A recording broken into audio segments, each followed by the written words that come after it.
My guests today are film directors Andy Browne and Brian Lindstrom. Now, Andy Browne is an actor and screenwriter from New York City, and his acting credits include the Daytrippers and the MTV series Austin Stories. He also co-wrote, co-directed, and co-starred in the independent feature Pop Life.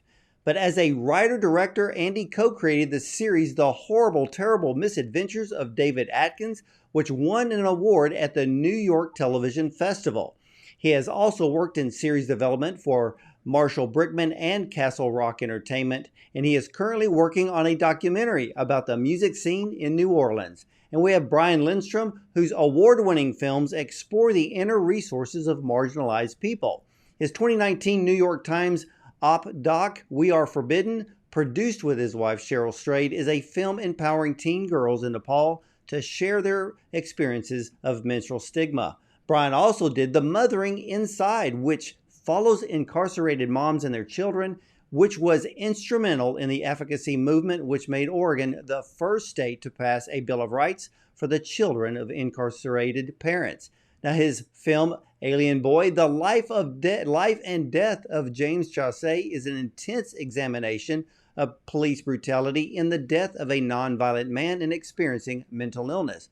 But both Andy and Brian are here to talk about a brand new, incredible music film documentary, The Lost Angel, The Genius of Judee Sill. So ladies and gentlemen, let's welcome film directors Andy Browne and Brian Lindstrom to the show. Welcome.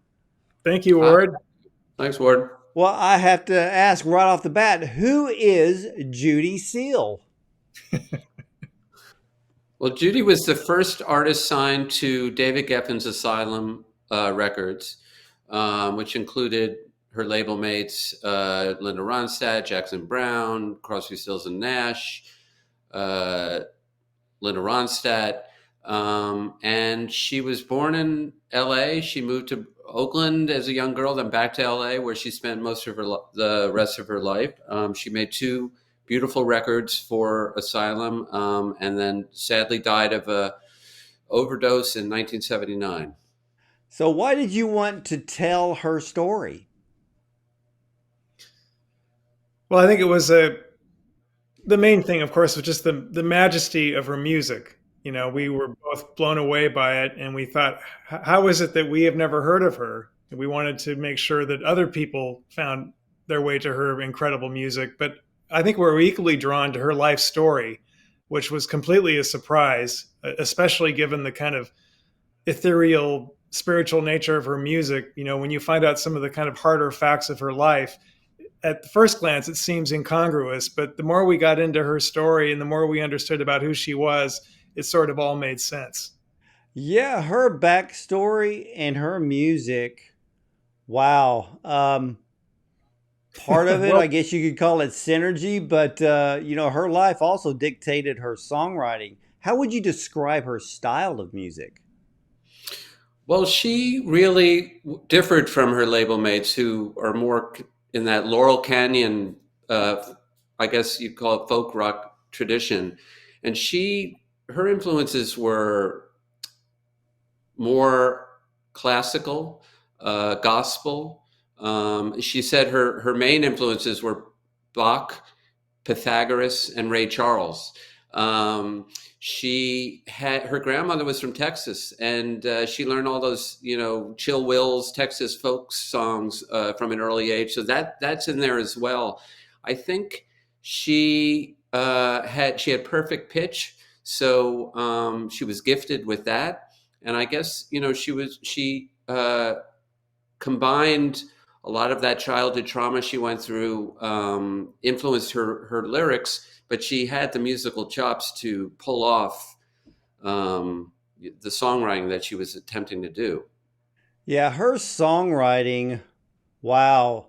I think you put the perfect word in the title for this documentary, genius. She wrote like no one else. She thought like no one else. She felt like no one else. And I found her talent beyond anything I had ever seen. Her musical knowledge, her songwriting ability became musical art that was actually ahead of our time in the early 1970s. Did her lyrics amaze you? Absolutely. Everything about her amazed us. Like, she just was always a kind of constant source of wonder, both in her personal life and in her art.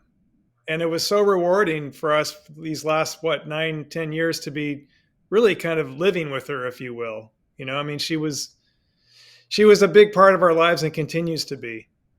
Well, were you surprised that in the research that you did on Judy, on how many trails it led you down to so many people that knew who she was, but even getting down and deep into her story, even down to her childhood? We were lucky because some of that work was done before we started the film. When she made an album with her friends that was released posthumously in 2006 called Dreams Come True. And there was a booklet that accompanied that had interviews with a lot of her old friends and family. And that was sort of our blueprint for how to proceed. So we did interviews based on who we discovered in that booklet. That helped. But as we went along, we started seeing, because she's arguably more well known now than she was in her lifetime. So there are many musicians now alive because you can discover new music more easily now because of streaming that have been turned on to her. So that was sort of not clear to us at the beginning, but became more apparent as we went along that there were lots of people who contemporary people who are influenced by her. And some of them are in our film, like Adrienne Lenker and Natalie Merring and Robin Pecknold of Fleet Foxes. So that became Yeah, a I big mean, part of it. yeah, I even noticed, Graham Nash is in the film, and he stated that Judy knew where she wanted to go in her career. And I did love Judy's passion and her vision and her focus of being the best in the world. And and that is something that I could relate to. But Graham mentioned that even though she knew where she wanted to go, it was her dark side that didn't allow her to bloom and prosper. What was her dark side? Childhood trauma. She was sexually abused by her stepfather. She lost her biological father at a very young age. He was incredibly dear to her. And then she had a probably genetic and, because of the sexual abuse, biological predisposition to addiction. And, she bravely, tried to cope with that as best she could. And this was at a time before recovery was in the vernacular, or the phrase childhood trauma even existed. As Andy said, she's kind of like a poster child for PTSD, and it's really kind of interesting to look at her life and see just the strong will to survive that she had. She surrounded herself with a kind of found family of friends who were, devoted to her as she was to them. And, part of our motivation in making the film was to dispel the kind of Wikipedia version of Judy that she was just a doom and gloom, tragic artist. All her friends, told us that, she was the light. She would light up any room she came in. She was the life of the party. She knew all their birthdays. She was the one who always had people over for Thanksgiving. She was a loving person. And we really wanted to give her a kind of full treatment and, kind of restore, frankly, some of the humanity to her that maybe had been kind of, taken away in things like the Wikipedia descriptions of her. Both of you did a brilliant and stellar job with this film and telling her story. Um, it is extremely complete. Ladies and gentlemen, this is a film documentary. If you love music, this is the one to see. Thank you. One Thank of you. the things, oh, you're very welcome. One of the things that I noticed about her story, and I love the way that you brought it forth in the documentary, but um, because when I watch things, there's always an emotional side. Many of those in the music industry were highly impressed with Judy's musical prowess. she was not professionally trained per se, but she was essentially like a duck to water when it came to music. I mean, there was nothing she couldn't learn how to play. I mean, she did piano, guitar, stand up, bass. Even I even smiled when she bought her own baton to conduct the orchestra. I thought that woman's got some guts. She has confidence. She's got courage, but she was battling a lot of demons at the same time. Well, she had perfect pitch. I don't know if I mentioned that, but she was gifted with that at birth. So that was something, she had a great ear. She went from watching her husband at the time chart out and orchestrate her first album to teaching herself how to do that, writing out all the charts. You'll see some of them in the film, to her second album, the strings, the horns, an oboe, and conducting the orchestra that was playing them for her second album. So, I mean, this is not typical of a pop songwriter of any era, really. So musical genius is thrown around a lot, but I think you could make the case, in her case, that she was, as Linda Ronstadt says, there was no one had the same chops as she did, other than Brian Wilson. So it's hard to disagree. Very hard to disagree. I mean, when I watched this film, I knew, the ending was not going to be a happy one. And I got to thinking, what would it be like now if she was still with us? Didn't have to deal with, the botched back surgeries and things of that sort. But to have that genius amongst us right now. But I also noticed that Judy seemed to be having a problem learning how the music industry works. Or did she feel that she could succeed just doing what she wanted? I mean, hit songs back in the 70s made life super easy for an artist. Did she actually understand that? Well, I don't think she knew constitutionally how to play the game.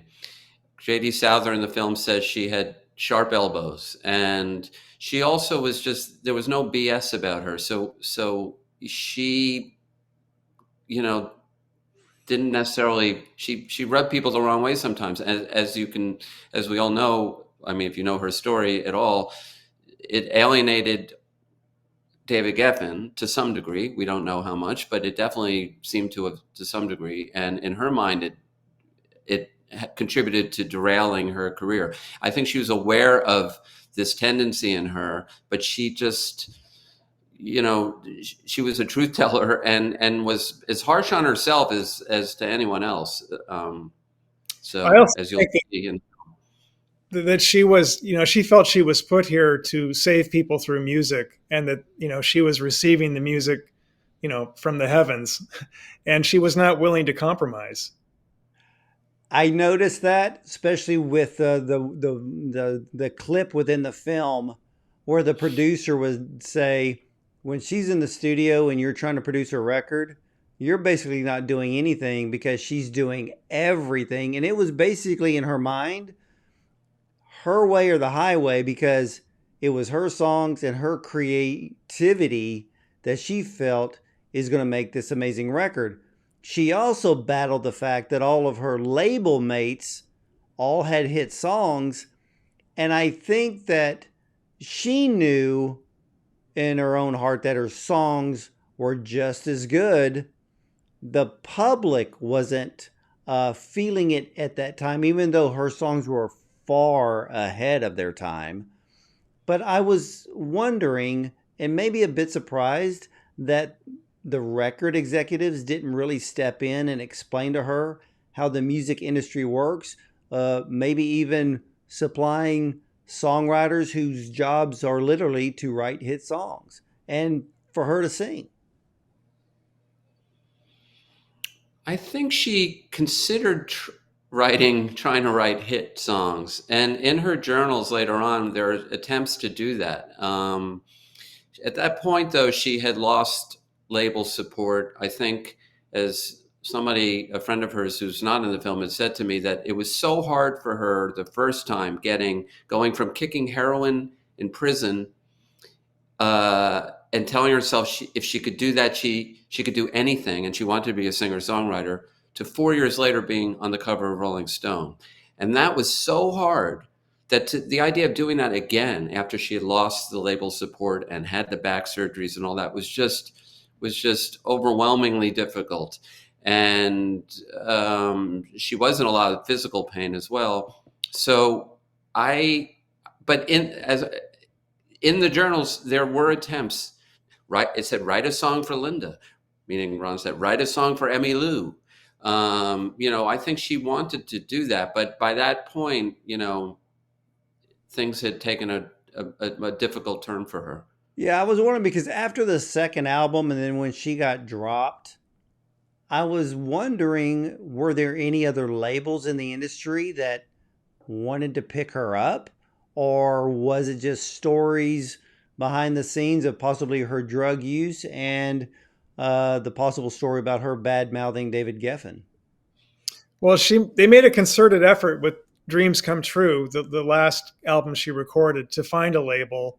And as you see in the film, there were just no takers. And as Clive Davis kind of famously said, it's a nice enough record, but it's lacking a commercial edge, And I think that that's no different than what I'm sorry. No. Go ahead, Andy. That's no different than what she faced for her first two albums, Yeah, and and the very statement that Clive made is no different than what other record executives have made on many other artists. I mean, I've heard artists say, we've submitted, songs to 30 labels, been turned down, and then you finally get that one label goes, yeah, we'll take a chance.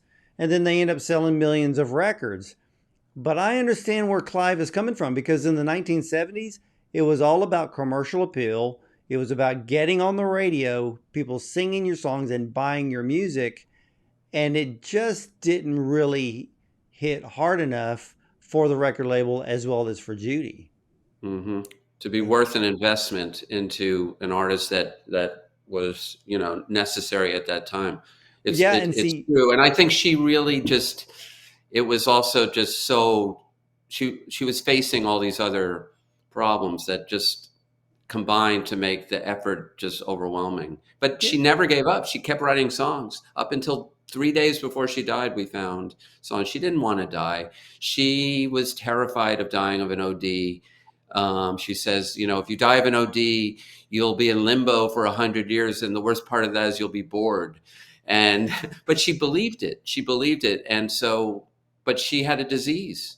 She had the disease of addiction, and that was stronger, sadly, Well, I have to ask, because one of the elements of the documentary that I really loved were all of the writings that were shown and some of the writings that were animated. Was that actual Judy's work and handwriting? Yep. It all came from her journals. Yep. What was it like looking at her personal journals? It was devastating, and at the same time uplifting too, just like Judy. And it allowed us, because we found a tape recording of an interview Judy gave with a journalist named Chris Van Ness, an hour-long interview where she told her life story up until around 1972, right before her first album was coming out.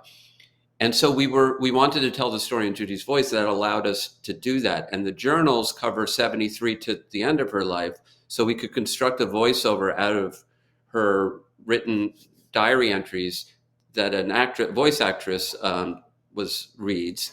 Also, though, she was a very talented artist. So there's drawings, and that became the basis of the animation style. So it's almost like Judy's animating the animation, is the animator of the film.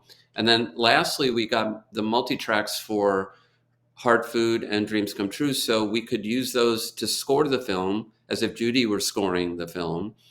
We really wanted to make a film that Judy herself would like.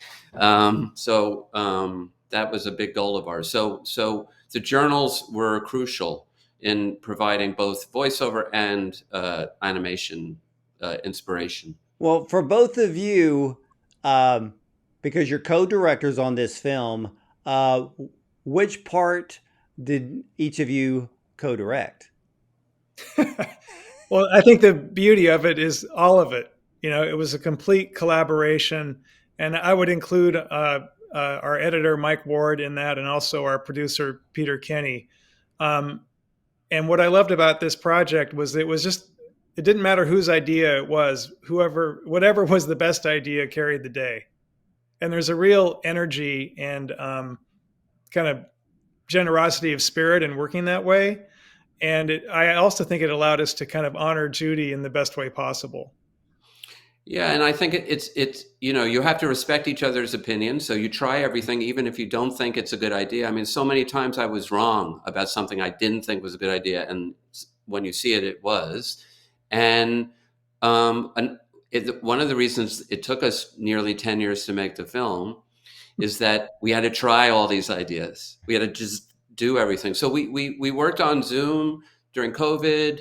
But then I would fly to Portland and work with Brian and Mike, the editor, and intensively in a room, which you really do need to do. And we just tried everything.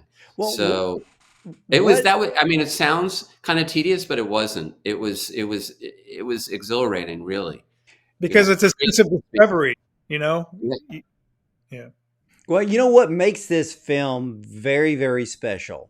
And I've seen so many music film documentaries, but this one is different because the way that y'all put it together is very artistic. What I loved is that when you watch it, yes, there's parts when you're hearing the other people tell stories and their interactions with Judy. But when you have the voiceover, you're seeing the journal notes. It's almost like you're watching an autobiography on video, where all the others that you watch are like biographies. But this one, it's like you literally brought Judy back to life. Well, you just made my day. Really. We really wanted to make an immersive film, you know, that made people feel like they were with Judy. And it's so gratifying to hear you say that word. Thank you. Well, for me, as I was watching, I'm like, man, I would have really liked to meet her or to have a conversation with her.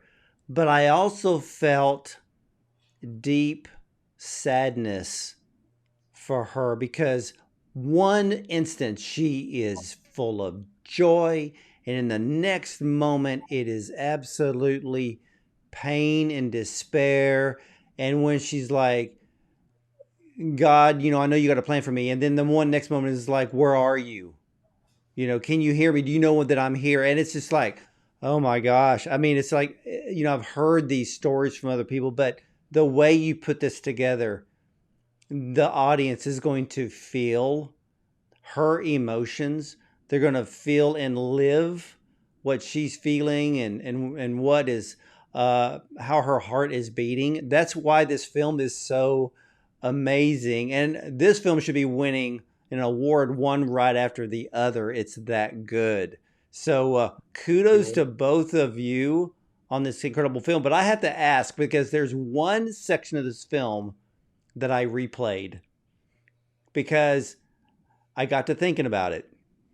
And when the story came up about Judy bad-mouthing David Geffen, and I was like, boy, to say something like that back in the 1970s, you got to have a lot of guts, or somebody really ticked you off, or you're so frustrated. I mean, deeply frustrated with your career, it just came out. I went back again to watch David's demeanor. So when I watched his response to y'all's question of what Judy had said, he doesn't blink. He seemed very stoic, very protective. his overall demeanor is really left open to interpretation. Your thoughts? Well, I think you're absolutely right. And I think we just leave that for the audience to decide exactly what happened. I will tell you that it was really interesting interviewing David. Um, and you never hear people talk about David's sensitive side. But after the interview was over, he came up to me and looked me right in the eye and said, "Please make sure you get my relationship with Judy right, because she was very important to me." And I promised him we would, do our best. And I hope we did him justice. I think you did, and I think when the audience watches it, David quietly holds a special place for Judy. I don't think he was happy in the way that it ended, because in the Yeah. 1970s, record labels developed artists. They don't do that today.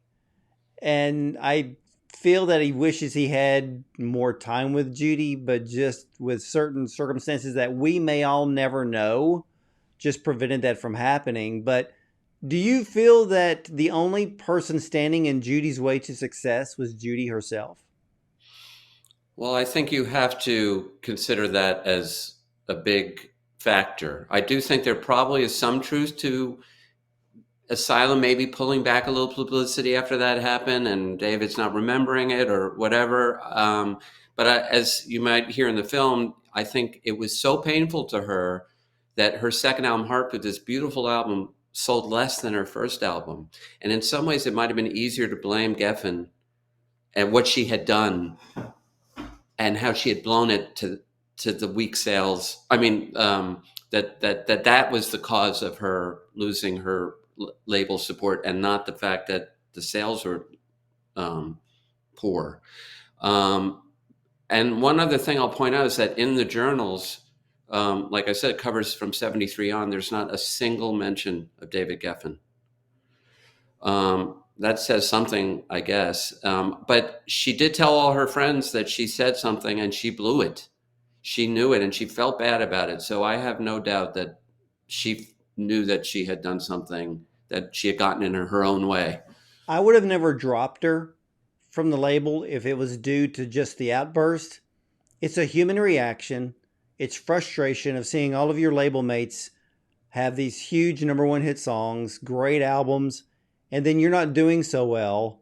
And if an outburst happens, look, it's a human reaction. And for a lot of people, sometimes you just got to let it go and don't play it out in the, today they would just play it out in the media and let the public decide who's right and who was wrong and who should get fired or who should get hung. I mean, that's the world we live in. But for Judy or any artist, I probably would have given her far more time, but I understand that there's investments. One of the other things that I loved about this film was Judy's spirituality. Where did that come from? Well, that's a great question. I don't think it came from her family. I don't know that there was a religious background there. I think it came from a desperate search for relief of psychic pain and a belief that she was channeling some higher power to create her music, that it was about math. It was about, and math is perfect and perfection comes from God. And so must be the source. And she really believed that. And she continued a spiritual quest to the end.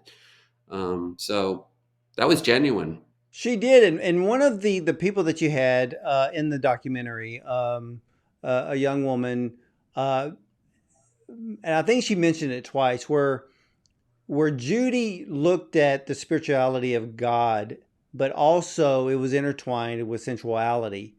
And I thought, well, just read the Book of Solomon or the Songs of Solomon in the Bible. That's exactly what that is.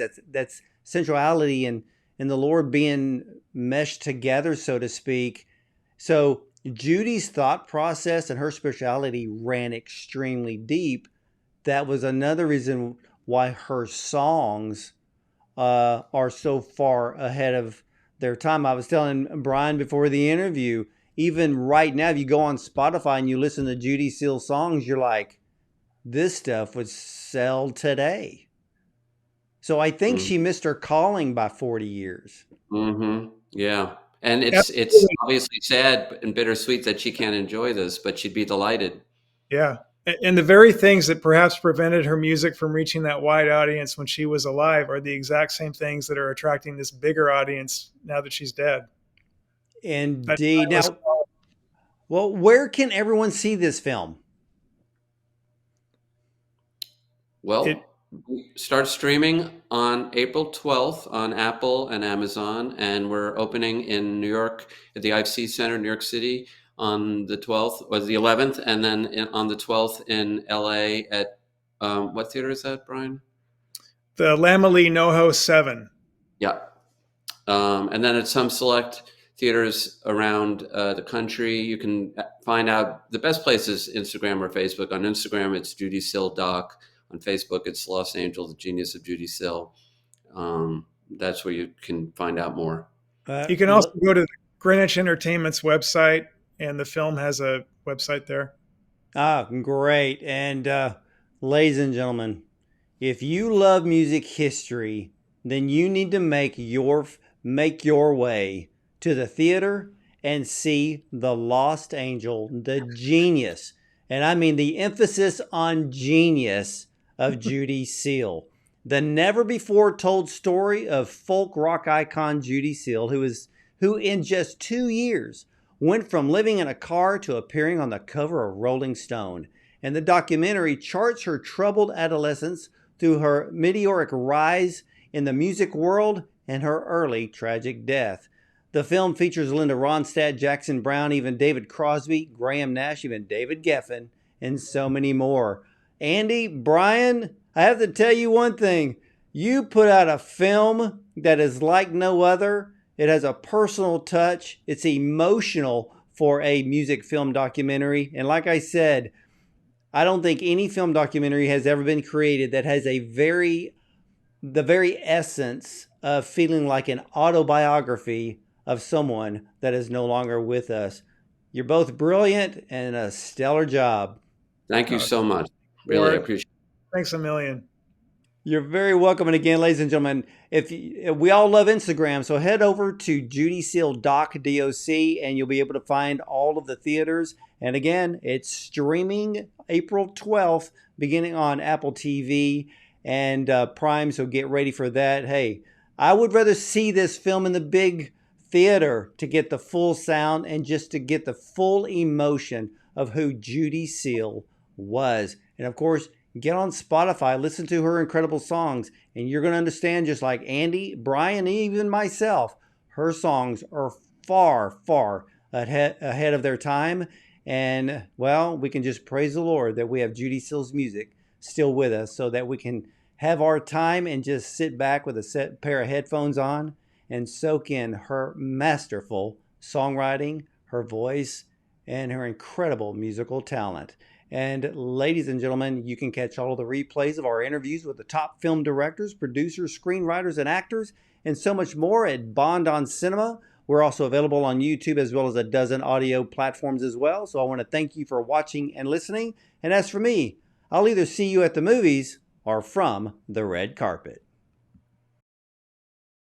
There are quite a few stories about your background. Okay. Would you like some of the wilder ones? Geffen said, "You gotta go see this girl, Judy Sills." I said, "What's she like?" And he said, she's like nobody else. She was the first artist signed to Asylum Records, and Geffen had tremendous belief in her. He said, "What do you want to do?" And I said, "I wanted to be the greatest living songwriter in the world." I heard the song, and it was very intriguing because I thought it could be a hit. We liked each other's songs, like I love Jackson's songs that he wrote, and I love JD's songs, but everybody seemed to think that Judy had something special. When I met her, she told me she was a heroin addict, that she'd been a prostitute, and that she'd been in jail, so that's a lot of information. She had pointed the gun at the guy and said, "Okay, mother sticker, this is a fuck up." I knew that I had to clean up or else go back to jail, so I got a tattoo on my arm to remind me forever, and then I started formulating exactly what my mission would be. This is The Kiss by Judy Sills. I had never heard a song about that. It just felt like a bottomless well. Love rising from the mist, is me, this and only this, holy. It's like a level of desperation and vulnerability that totally transcends a lot of the real personal songwriting that was going on at the time. There just wasn't and won't be anybody that writes like that. I've never heard anything that's made me go, oh, that sounds like Judy Sill. I want to inspire people and uplift them without them knowing it. That's what I want to do.